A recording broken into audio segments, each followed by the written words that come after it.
All right, and we are back.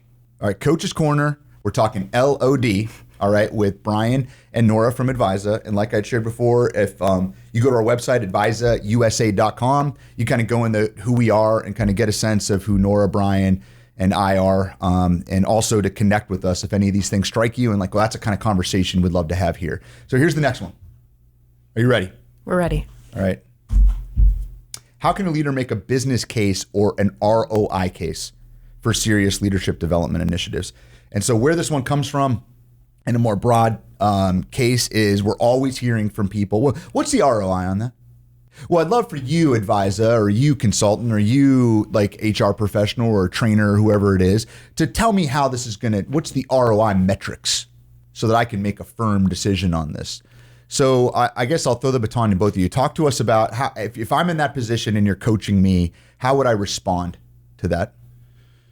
Yeah, so I guess I would start by just saying a little bit about what Nora had shared prior is I think you can demonstrate effectiveness and a business case when you connect it to the actual business strategy of an organization. So I think that's always step one.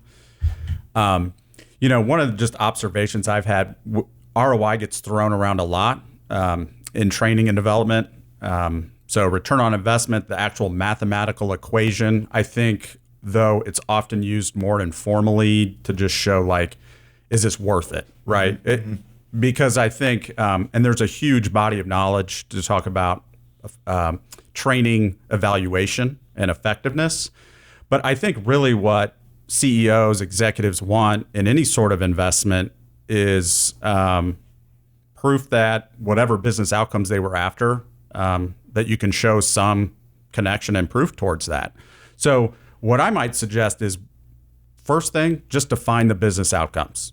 What would you hope is different? So a lot of those things that show up are turnover, increased sales, engagement scores, whatever it may be. Those are all the things that I would start at. Mm-hmm. And then where I think training and in our experience, what can happen is great. So it's usually a training issue if you're asking for people to change their behavior, right? So if they need to understand what and how to do it, then that's where training plays into being able to achieve those business outcomes. And that's what we can evaluate most effectively and partner with organizations, right? Is we're going to capture behavior change, and that behavior change is a strategic bet that says if we can move the needle on this, we believe that it will move the needle on those business outcomes. Right. No, I like that. And then if I'm having that conversation internally, it's forcing the work back on the people that need the result. You need to be more clear with what that looks like. You fully understand that. And I think if you're listening to this and you have that conversation, you might be surprised that people haven't thought about this. I see problem, and I think we look for, as human beings, like a binary sort.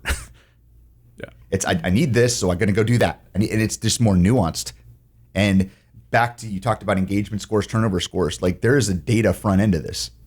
Current state data, so that you have empirical data for something that's going to give you some, I guess, what you would hope for is both the leading and lagging indicators that this continual investment is going to make some kind of sense. Mm-hmm. Nora, what are your thoughts? Yeah, and one thing that I think sets us apart, but can be done by anyone, is to measure the behaviors themselves.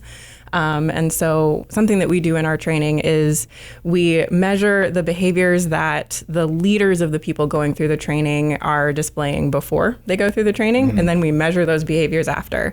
And so we can see sort of in real time, is this training actually driving for behavior change? And if we're finding that, yes, it is, then that data can also tell a story too about, all right, well, if we're still not seeing the business results, then what other dials might we be able to turn as well? Mm-hmm. So that data can tell a huge story, and that's why we find data to be so important in what we do. No, I like it. Crappy managers, poor leadership. I think that's another, what you might find with ROI when someone can't clarify it, that's in a leadership role or manager role. And if you're listening to this, you know those managers at your business. Come on. Like the ones that are just, it's all on the surface, and the ones that skirt accountability. Well, I'm going to push this training thing on to you, and I'm not going to really lead and by example. I'm not going to show up to sessions. I'm not going to do those type of things. I mean, those are serious roadblocks, I think, clients that we've run into and that I've dealt with have run into. So just thinking, it seems like a simple question, doesn't it? Well, what's the ROI? Well, here's the 3 things you measure. Here's how you do it. Here's how you know you got your money's worth. But there are these different puzzle pieces based on a client or based on a company that you may have 1 or 2, but you don't have the full kit. Which you would hope, like in a business, organizationally, hey, we're all on board. We all understand what this is. We all understand our roles in it.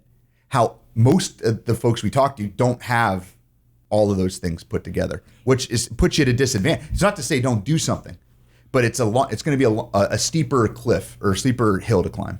Yeah, and we do find too that something that really drives the success of a development initiative is what we call a transfer environment, which is basically when the participant leaves the training room, are they now in a new environment that expects them to behave differently right away? Or is their leadership just kind of like, well, you're out of training, you're back in your day-to-day, so just keep doing your job the way you were doing it before. And that's one of the things that we can measure and evaluate too, is what type of environment are they going back into? And that can also then point to what other development may need to happen within the organization. Right, and referencing that, the environment you go back into, and I'd love to hear from both of you on this. Let's say that I'm the leader, and hey, send my people through training, and I don't show up to training. I've never experienced it. I don't know the language. Like, what is that? Is that bad? Is that right? Is that wrong? Bad? Good? What's the implication? Yeah, I mean, I had a boss that used to say, people vote with their time and money. So if they never show up, or they just do it lip service, or hey, when things get a little bit rough, maybe in a recession or economy, and there's a joke, right? That's like training budget's always the first to go.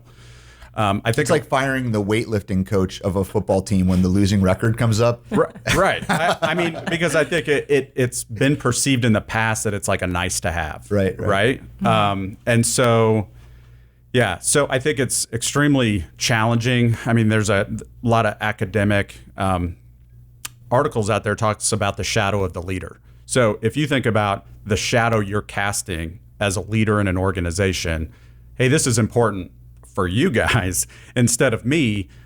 Everyone can feel that shadow, and everyone kind of says, okay, so this too shall pass, and I'm just going to kind of sit here and smile. I got it. And that's another connection I've made, and I've brought this up to several clients, is if you boast a culture of performance that is built on top of a culture of practice and training, and it's the behaviors of people who boast a performance culture in their language and what they talk about, I find more often than not, they do not have a practice culture. They don't have a training and development culture.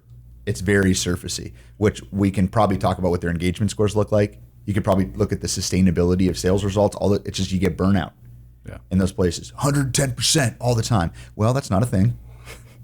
And actually 100% is rarely a thing. That's impossible. Right? You literally only have 100 to give. So welcome to our company. You lose. Just want to give you the end of the story first. Like it's a tough pill to swallow. So I know we kind of pumped into a few different areas as it relates to, executive engagement, if you're listening to this, and what type of questions you might want to ask a manager you're working with, or if you're a CEO listening to this and you're thinking, how do I make a case for this for my team, where maybe they're half and half about development. I've talked about it before. I've done that. Hopefully through Nora and Brian, you got a few questions that might make that a little more material for your business, maybe connecting a few more of the dots. And again, if you're interested in having a conversation specifically about your business with Nora, Brian, or myself, just go to the little Drift app at the bottom of the website on the AdvisorUSA website.com website, and that'll go right to Leslie, and she can connect with us, and we'd be happy to have that conversation about your business. Nora, Brian, thanks. Thanks. Thanks.